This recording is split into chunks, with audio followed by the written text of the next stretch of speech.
2024 সালের 17 জুলাই কোটা সংস্কার আন্দোলন এক অভূতপূর্ব ছাত্রবিক্ষোভ ও গণপ্রতিরোধের দিনে পরিণত হয়।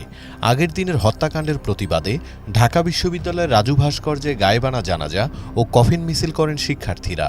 সরকার ও বিশ্ববিদ্যালয়ের প্রশাসন হল খালি করার নির্দেশ দিলেও সাধারণ শিক্ষার্থীরা তা প্রত্যাখ্যান করেন। উল্টো ক্ষুব্ধ ছাত্রছাত্রীরা ঢাকা বিশ্ববিদ্যালয়ের 17টি হল এবং দেশের বিভিন্ন ক্যাম্পাস থেকে একযোগে ছাত্রলীগের নেতাকর্মীদের তাড়িয়ে দিয়ে হলগুলোর পূর্ণ নিয়ন্ত্রণ নেন। সেদিন ঢাকাসহ দেশের অন্তত 8টি জেলায় পুলিশ ও ছাত্রলীগের সাথে আন্দোলনকারীদের তীব্র সংঘর্ষ হয়। রাজধানীর যাত্রাবাড়ি ও শনিরাখড়া এলাকার রণক্ষেত্রে পরিণত হয়। পুলিশের রাবার বুলেট ও সাউন্ড গ্রেনেডের জবাবে পাল্টা প্রতিরোধ গড়েন শিক্ষার্থীরা। এক পর্যায়ে হানি ফ্লাইওভারের টোল প্লাজায় আগুন দেয়া হয়। পরিস্থিতি বেগতিক দেখে ওই দিন রাতেই সারা দেশে ফেসবুক বন্ধ করে দেয় তৎকালীন সরকার।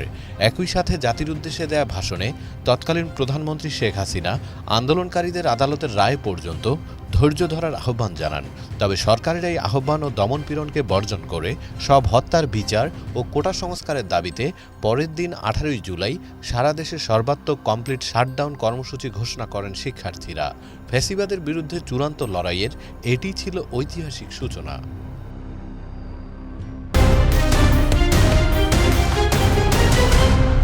বাংলাদেশ সময় সবার আগে দেশ।